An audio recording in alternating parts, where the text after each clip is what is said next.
You now know that coroutines are state machines that suspend and resume, borrowing threads from pools rather than owning them.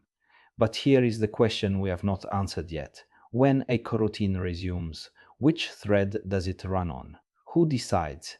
The answer is the dispatcher. Dispatchers are the traffic controllers of the coroutine world. They decide which thread or thread pool a coroutine runs on, and choosing the right dispatcher is one of the most impactful decisions you make as an Android developer. Use the wrong one and your app will freeze, crash with an ANR, or waste resources. Today, we are going to understand all four built-in dispatchers, how with context switches between them, and how structured concurrency ties everything together into a system that is both powerful and safe. Let us start with the one you use most often, dispatchers main. On Android, dispatchers main dispatches coroutines onto the Android main thread. Remember from our threads video, the main thread runs a looper that processes messages from a message queue. When you launch a coroutine with dispatchers main, the coroutine's code is posted as a message to that queue. When the main thread's looper gets to it, it executes your code. This means dispatchers.main is single-threaded. Only one coroutine runs on it at a time, and each one runs until it suspends or completes before the next one starts. This is actually a feature, not a limitation. It gives you thread confinement for free. All your UI updates, state mutations, and live data or state flow observations can happen on dispatcher's main without any synchronization because there is only one thread, so there are no race conditions. There is also dispatcher's main.immediate, which is a small but important optimization. If you are already on the main thread and you call with context with dispatchers.main.immediate, it does not post to the queue. It executes immediately, avoiding the overhead of waiting for the next looper cycle. Dispatchers default is for CPU-intensive work, parsing JSON, sorting large lists, computing image transformations, heavy business logic. It is backed by a shared thread pool that is sized to the number of CPU cores on your device. If your phone has 8 cores, the default pool has roughly 8 threads. Why match the core count? Because CPU-bound work benefits from true parallelism. Each thread runs continuously on a core, doing actual computation. Having more threads than cores would just cause unnecessary context switching and cache thrashing, exactly what we talked about in the context switching video. Having fewer would leave cores idle. The core count pool is the sweet spot. When you launch many coroutines on dispatches, default they get queued up and execute in batches. If you launch 50 coroutines, 8 will run in parallel, and as each one suspends or completes, the next one starts. The thread pool is shared across your entire application, so you do not need to create or manage your own pool for most CPU-bound tasks. Dispatchers.io is designed for operations that block the thread, reading files, making network calls with blocking libraries, database queries, shared preferences access, anything that calls a blocking API. The IO dispatcher is backed by an elastic thread pool that can grow up to 64 threads, or more if you configure it. Why so many threads when dispatchers? Default limits itself to core count. Because IO-bound work is different from CPU-bound work. When a thread is doing IO, it is mostly blocked, sitting there waiting for a disk read or network response to come back. It is not doing CPU computation, so it is not competing for cache space or ILU time. Having many threads for IO means you can have many concurrent IO operations waiting simultaneously without exhausting your thread pool. Here is an important detail. Dispatchers.io and dispatchers default actually share the same underlying thread pool. When you switch from default to IO, the system does not necessarily move you to a different thread. It just changes the rules about how many threads can be active. This sharing is an optimization that avoids unnecessary thread creation and context switches when you use with context to move between default and IO. Dispatchers. Unconfined is the wild card and you should use it rarely. A coroutine on dispatchers unconfined starts executing on whatever thread launched it. Then, after the first suspension point, it resumes on whatever thread the suspend function happened to call resume with on whatever thread the suspend function happened to call resume with on. So the coroutine can jump between threads unpredictably. This makes it unsuitable for any code that touches UI or has thread safety requirements. So why does it exist? It is useful in a few specific cases. Testing, where you want coroutines to run eagerly without dispatching. Event handling, where you want zero dispatch overhead and you know your code is thread safe. And some internal library code, where the overhead of dispatching matters and the code is carefully written to be thread agnostic. For application code on Android, you will almost never use dispatchers unconfined. Stick to main, default, and I/O. Now let us talk about how you switch between dispatchers in practice. The answer is with context. When you write with context followed by dispatchers.io and a block of code, you are telling the coroutine to suspend, move to the IO dispatcher, execute the block, and then move back to whatever dispatcher you were on before. It is like a round trip. You leave, do your work somewhere else, and come back. Here is a typical pattern. You are on dispatchers.main, updating UI. You need to fetch data from a file. You call with context dispatchers.io to read the file, then the coroutine returns to main and you update the UI with the result. The code looks sequential, but under the hood the coroutine is moving between thread pools, suspending and resuming through the state machine we discussed in the last video.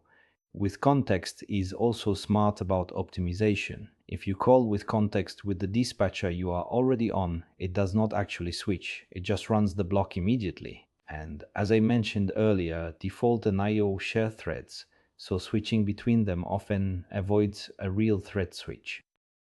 Let us talk about what goes wrong when you choose poorly. The most common mistake is doing blocking or CPU-intensive work on dispatcher's main. If you pass a large JSON response on the main thread, that might take 50 or 100 milliseconds. During that time, the main thread cannot process UI messages. It cannot respond to touch events, cannot draw frames, cannot update animations. If you stack up enough of these delays, or if one operation takes more than 5 seconds, the system shows the application not responding dialog. That is an ANR, and it is one of the most impactful metrics in the Google Play console.